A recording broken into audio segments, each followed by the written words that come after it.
Hi, just to let you know, I'm putting you on now, but I'm going to lay you on a table. John, any questions before we start? Good. How does your No, not yet. currently measure results in digital marketing? This is Representative Smith's office right now. They are getting ready because they are committee week. So they are on there and they actually can talk back to us if we need. Can you hear us okay? Just make it go viral. I'm just turning down.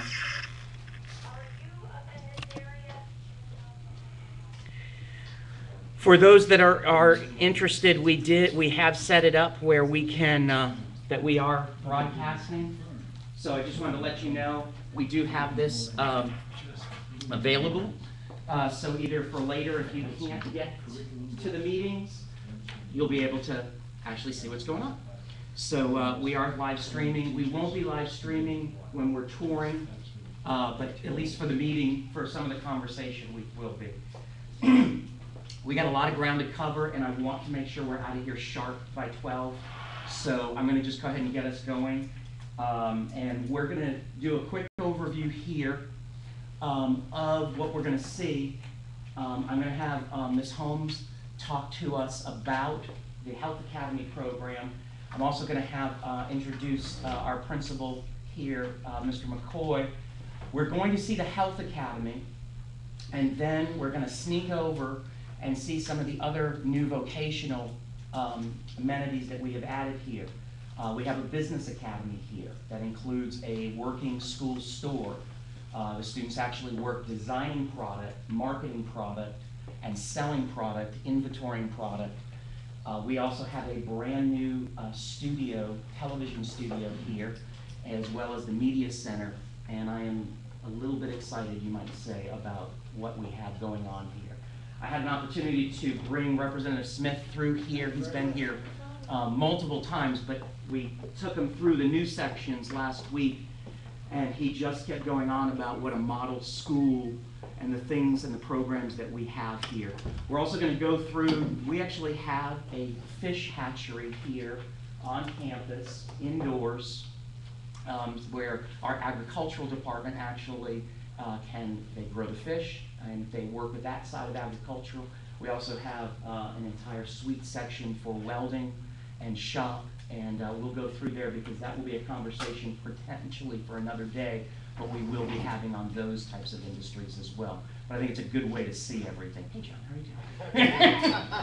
you doing? And for those of you who just come in, I just wanted to remind you, I am live streaming this. Again, it's so that others have an opportunity to see what's going on. With that, I'm going to just introduce Mr. McCoy. Mr. McCoy has been a principal at every grade level, from elementary at Crystal River to middle school at Crystal River to Crystal River High. And something that is also special about Mr. McCoy is he is a huge lover of children, students, and he really comes out of that economic, that idea that there is no student that cannot have a job right out of high school. A quick story that I will tell you about Mr. McCoy: when I was running for office, he was kind enough to show me through Crystal River High. He brought me into the library, and there was a student there, and this student had unfortunately failed the FCAT multiple times. And he had accomplished and passed all of his courses in high school. But he was not going to get his high school graduation without the FCAT. This gentleman wanted to be in the armed forces. That was his goal. He wanted to serve his country. Well, Mr. McCoy, ever thinking out of the box, said, then let's put him into a virtual school program. We have an option, it's called Penn Foster. What it does, and we do this with a lot of students that are of a certain criteria, they can take 2 courses online, and they can transfer then all of the courses that they have passed here at our high school, and it allows them that should they still not pass the FCAT, we can transfer them to that high school. They get to walk with their cohort group. They get a Pennsylvania diploma, because their diploma option is different. But it is an actual diploma. It is not a GED. which of course armed forces are not typically using. But here's what interestingly happened, and it happened with this young man. Once that weight of the FPAT is lifted, they often pass the exam. And I believe in this case that young man did pass that. That has been very classic, that has been the circumstance. But he had another pathway. We had provided multiple pathways for him. So with that, Mr. McCoy, I give you Mr. McCoy, and if you would then introduce Ms. Holmes. Sure. I welcome everybody here. Come on in, everyone. Just grab a seat anywhere you want. I know this task force is working on something that's near and dear to my heart. I know we're looking at vocational programs for those students that may not be, deemed to go to college. It may not be what they want. They may be eligible to go to college, but that's not what they want to do. They may want to go to a vocational school, tech school, or another avenue through that. And would love to be able to offer more of that at the high school level. I was just talking earlier, those students that are going into the workforce right out of high school, we can give them those skills, and we can, because they're going to stay in the community. They can't afford to go outside the community. They're going to live at home for a little while. But if we can give them the skills so that they can go out and get a job and be productive citizens, we all benefit from that as well as a student. So I appreciate you all being here, and if I can do anything for you, please let me know. Thank you. Ms. Holmes is a registered nurse, and Ms. Holmes is the coordinator of our health academy, and I am going to just turn this over to her. She's going to share some information about it, and then we are going to go ahead and get on our way. Hi, well, thank you very much. I appreciate being here today and speak to you about the Health Academy. Does anybody need one of these little handouts I put together? And this is to keep me on track, because I will go on and on and on forever about Health Academy if you let me. I'm very proud of our students. Does anybody else say one? There's several more people waiting. Oh, okay.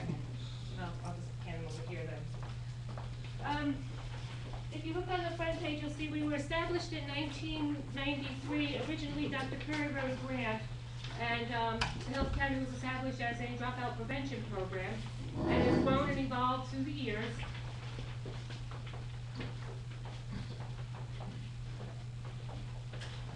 What you do there? It has grown and evolved through the years, and we've changed to meet the needs of our community as well.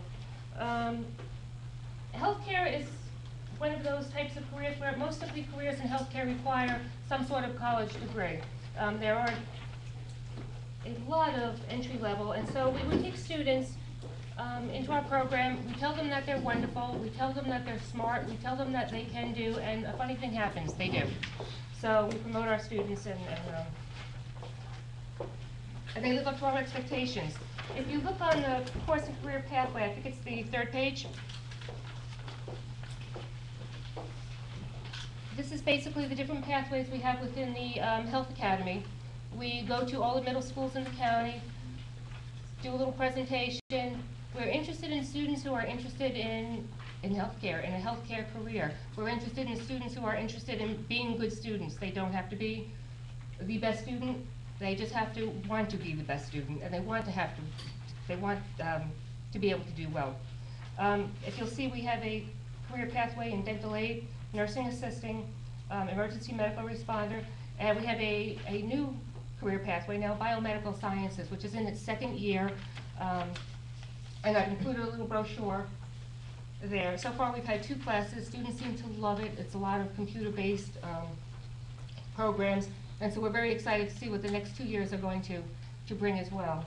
So, and our students seem to be doing very, very well, and they like it very much. Currently we have 230 students in our program, so we stay pretty busy.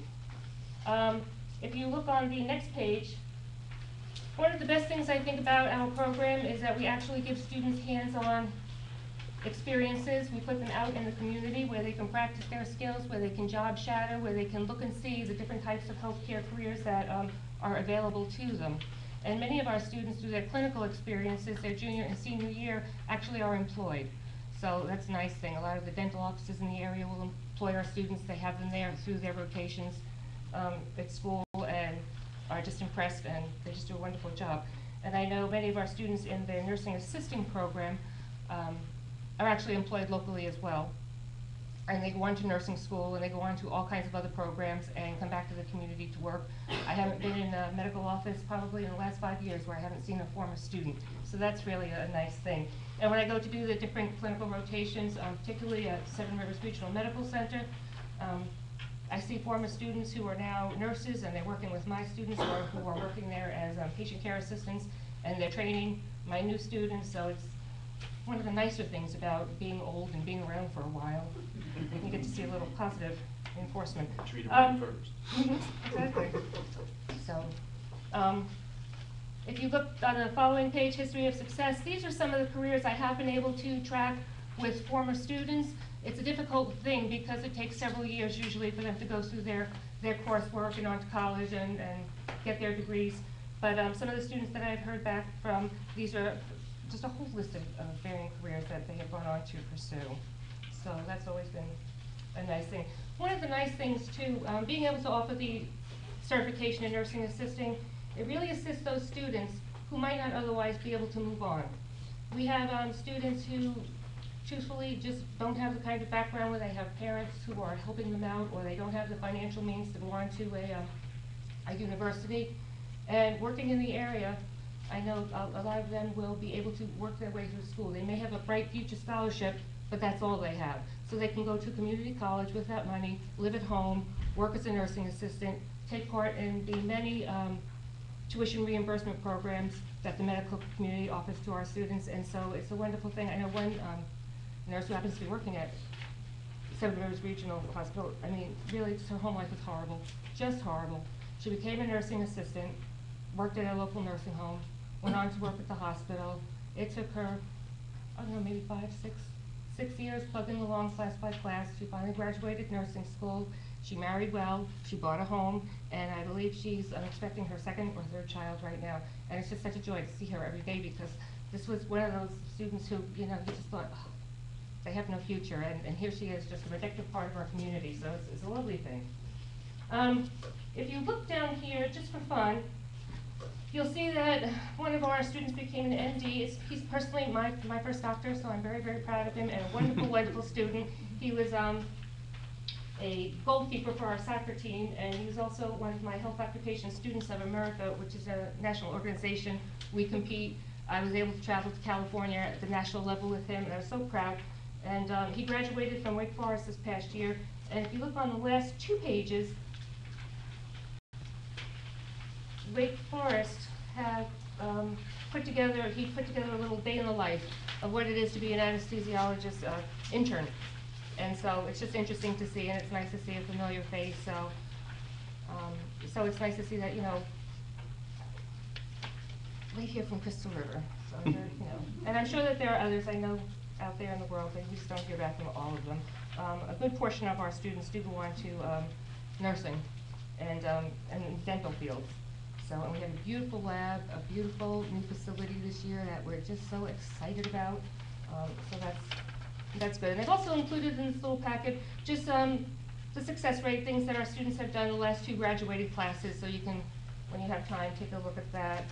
Do you all have any questions for me?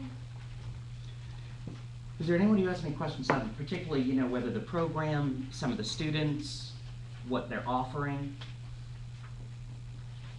Something, yes? I just have a question on the biomedical, with Project Lead the Way.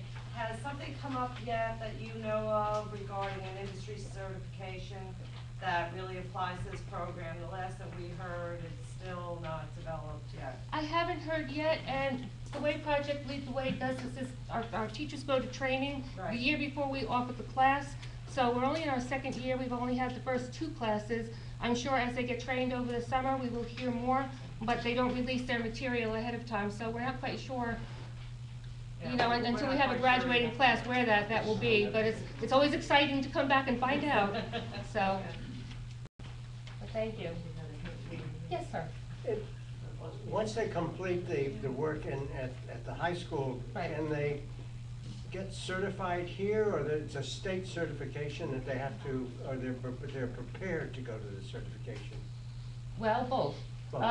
Yes, it just recently changed. It is a state certification. Our students take the same state certified nursing assisting test that Right. any other CNA in the state takes. Mhm. Recently, now that we have our new lab and has everything the way it should be, we've been approved to be a state testing facility. here. So, yeah, and we just had our first group of students test here in our own facility, which really helps improve the pass rate because they're not quite so nervous. December. And so, December was the first one. yeah. Thank So, you. and all the students who tested did pass, so that's nice. Our pass rate has been increasingly moving up. When we first started, every student within the health academy took nursing assisting and had to take that test. Well, obviously, that's not a career that everybody can do or everybody wants to do. As we veered off to the different pathways, the pass rate has climbed into the 90 to right now we're at 100%. So I'm hoping the rest of the year goes that well. So we're doing very well. Yes, ma'am. Excellent. Do the students need to decide they want to be in the health academy at the beginning of their high school career? Because I see you start when with ninth grade. Yes. Those that Right. On occasion, we've accepted students at the sophomore year when we've had, students who leave the program or we've had an opening for one reason or another. It's getting more and more difficult to do because our classes fill up and we do have to put caps on our medical classes by law. The Board of Nursing says, you can only have X amount of students in a clinical class. And because we go out and do clinical rotations, they need an RN to oversee them, it has to be on site, and you can only have so many. And so there's limits in seating. So unfortunately, it's getting more and more difficult. So we prefer to take them in as a freshman so they can get all the classes to become vocational completers and be eligible for Gold Seal scholarships, and they need to complete all the courses. And if they wait too long, they won't have room in their schedules. Mhm. So then is the recruiting then for this start in eighth grade? This spring, we will go to all the middle schools in the area, and I'll take 5 or 6 different students. They'll speak about their experiences in Health Academy, and we'll ask for interested students, give them an application. Then we will schedule parent meetings. Usually we do 2 middle schools at a time, so that the parents can see the presentation that the students saw and get to ask questions about the program, because a lot of them are deciding where they want to go and what they want to do. They fill out an application. The application process is an essay about what healthcare career or why they're interested in healthcare. We do look at their grades. I like to have their report card because I want to look at attendance. If you don't have a student in school, you can't do the things you need to do. And because we do so many field trips and do so many extracurricular activities, I'm pulling students out of their classes from time to time. If they're not here all the time, I can't do that. So that's important. And teacher recommendations. We ask for 4 teacher recommendations from their middle school teachers. And that's really an indication of whether this is a serious student or whether this is a student who, that looks like fun. And we want a serious student, somebody that is really interested, because it's so much easier for them, and And they can come to this program if they qualify and if they're accepted, regardless of what their zone high school is. Yes. So it's open enrollment for this program, and that includes transportation. Yes. So, because it's not been trying to limit that. We talk about college-prone children. This is not college-prone, but this is a lot of educational activity. So in the 9th grade, these kids are able to select their career going forward. And what percentage are these kids of the entire the high school population? we have 230. 230, and we have 1,250 students here, so About 150 in the medical programs. we have 1,250 total students at First River High School, over 230. We have 230 currently. So about in our 6, program. About almost 20%. Yes. right. Right. And these kids are ready to make this choice at this age and move forward? Most of them are. What really helps them is the clinical rotations. One of the classes, Health Science 2, is geared toward looking at different healthcare careers. And so we'll ask our students to 5 or 6 different healthcare careers maybe you didn't know about before, but we've taught them a little bit. Oh, that sounds interesting. We'll try to set them up in those types of offices or that wing of the hospital so they can actually spend a couple of days and look and see what that career, and a lot of students have decided that what they thought they wanted to be, which usually is a pediatrician or a veterinarian, because that's what they have experience with, not so much. And they find other different options and other things, and they fall in love, and you know, and they start going to school and pursuing those things. So, now most of our students actually will go on to college because most healthcare careers require that. You know, by law, you have to have the certification, you have to have the license. However, we give them an opportunity to get their foot in the door, entry level, to work in an office, to have access to some funds to support themselves. Hospitals are open on weekends, there's 3 to 11 shifts. When you're going to school, college, most universities will have a hospital nearby. If we give the students the skills to get their foot in the door, when they meet people they need to know, we can help them along the way. Also, they can work 3 to 11 on a Friday or a Saturday night, or work, you know, a weekend, and make as much money as they would if they had worked all week fighting for those mall jobs and those serving jobs that old freshmen. We college have, students go to, and I'll so- tell you, we had, one of the places we'll get to see is the Health Academy also has a dental hygienic, pre-dental hygienic, and you'll see that lab that we have here. One of the girls, when we were talking to, and my common question is, okay, now what are you gonna be majoring in, what college you're going to? It was not medical. She wanted to go into accounting. It had been clear this was not necessarily. But here's the other thing. Accountants, especially in this area, that have medical knowledge or experience makes them even more valuable. So she really got something different out of it than maybe what was intended. Yes, sir? If a student chooses a medical career or welding or whatever, do they still have to take geography and American history and all that stuff that has nothing to do with it? Yes, they Yes. still have to do their required courses for the Florida diploma, but their electives that they're taking are geared towards that track. Within the Health Academy, we require these courses on one of the career tracks. However, they are elective, so they have to take all their other coursework like any other student does. They still have to pass that CAT to get their diploma, they still, you know, have to pass the end of course exams that are coming down.